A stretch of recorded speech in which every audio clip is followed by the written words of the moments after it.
بسم اللہ الرحمن الرحیم۔ ہارون رشید کا ایک بیٹا تھا جس کی عمر تقریباً 16 سال کی تھی۔ وہ بہت کثرت سے زاہدوں اور بزرگوں کی مجلس میں رہا کرتا تھا اور اکثر قبرستان چلا جاتا تھا۔ وہاں جا کر کہتا کہ تم لوگ ہم سے پہلے دنیا میں تھے، دنیا کے مالک تھے، لیکن اس دنیا نے تمہیں نجات نہ دی حتیٰ کہ تم قبروں میں پہنچ گئے۔ کاش مجھے کسی طرح خبر ہوتی کہ تم پر کیا گزر رہی ہے اور تم سے کیا کیا سوال و جواب ہوئے ہیں۔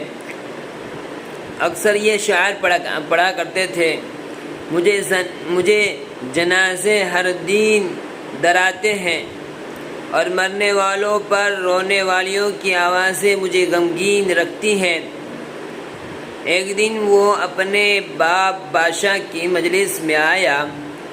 اس کے پاس وزراء، امراء سب جمع تھے اور لڑکے کے بدن پر ایک کپڑا معمولی اور سر پر ایک لنگی بندھی ہوئی تھی۔ اراکین سلطنت آپس میں کہنے لگے،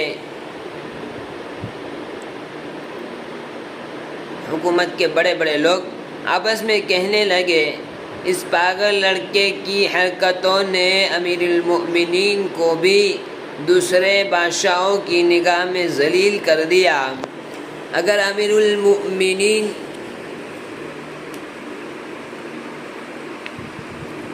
اس کو تنبیہ کرتے تو شاید اپنی اس حالت سے باز آ جائے۔ امیر المؤمنین نے یہ بات سن کر اس سے کہا کہ بیٹا، تو نے مجھے لوگوں کی نگاہ میں ذلیل کر رکھا ہے۔ اس نے یہ بات سن کر باپ کو تو کوئی جواب نہیں دیا، لیکن ایک پرندہ وہاں بیٹھا تھا، اس کو کہا کہ اس ذات کا واسطہ جس نے تجھے پیدا کیا، تو میرے ہاتھ پر آ کر بیٹھ جا۔ وہ پرندہ وہاں سے اڑ کر اس کے ہاتھ پر آ کر بیٹھ گیا۔ پھر کہا، اب اپنی جگہ چلا جا۔ وہ ہاتھ پر سے اڑ کر اپنی جگہ چلا گیا۔ اس کے بعد اس نے عرض کیا کہ ابا جان، اصل میں آپ دنیا سے جو محبت رکھ کر رہے ہیں اس نے مجھے رسوا کر رکھا ہے۔